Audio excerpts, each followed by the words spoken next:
Reach తగ్గిపోయింది అంటుంటారు. ఏంటది రీచ్ తగ్గేది? తగ్గించగలిగేది ఎవరు? Social media platform. ఇలాంటి భావజాలం ఉన్నటువంటి వాటిని డౌన్ ప్లే చేయండి, రీచ్ కనబడదు. ఇలాంటి భావజాలం ఉన్నదాన్ని ఎక్స్పోజ్ చేయండి, హైలైట్ అవుతుంటాయి. 1కి 10 సార్లు కనబడదు. మనం ఫేస్బుక్ ఓపెన్ చేయగానే ఒక మామూలుగా ఇదివరకు ఏంటంటే ఆల్గారిథం, మనం ఏం చూస్తున్నామో అవి వచ్చాయి.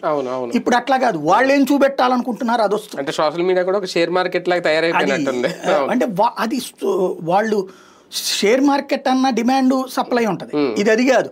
యాజమాన్యాల ఆలోచన ధోరణికి అనుగుణంగా ఉంటుంది తెలివైనటువంటి ఎత్తుగా. మన మీడియా ఎప్పుడో దిగజారింది, సోషల్ మీడియాలో అంత దిగజారుడు కాల. ఇంకా యాజమాన్యాలు వాళ్ళదంతా అంతర్జాతీయ స్ట్రాటజీస్, ఇక్కడ మనకి లోకల్ స్ట్రాటజీస్తో వస్తున్నాం.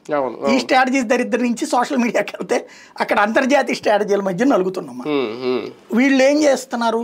ఇప్పుడు చైనా చెప్పు చేతల్లో నడిచిన ఈ శ్రీలంక కావచ్చు, నేపాల్ కావచ్చు, పాకిస్తాన్ కావచ్చు, బంగ్లాదేశ్ కావచ్చు, మీరు అబ్జర్వ్ చేస్తే ఒక 10 ఏళ్ల నుంచి కూడా ఇవన్నీ కూడా వాస్తవంగా ఇవన్నీ భారత్ ఫ్రెండ్లీ దేశాలు. పాకిస్తాన్ పక్కన పెడితే ఈ అన్ని దేశాలకి భారతదేశం ఓ రకంగా చెప్పాలంటే పెద్దన్న అంటే మన ఆస్తి అంతా తమ్ముళ్ళకి ఇచ్చేయం.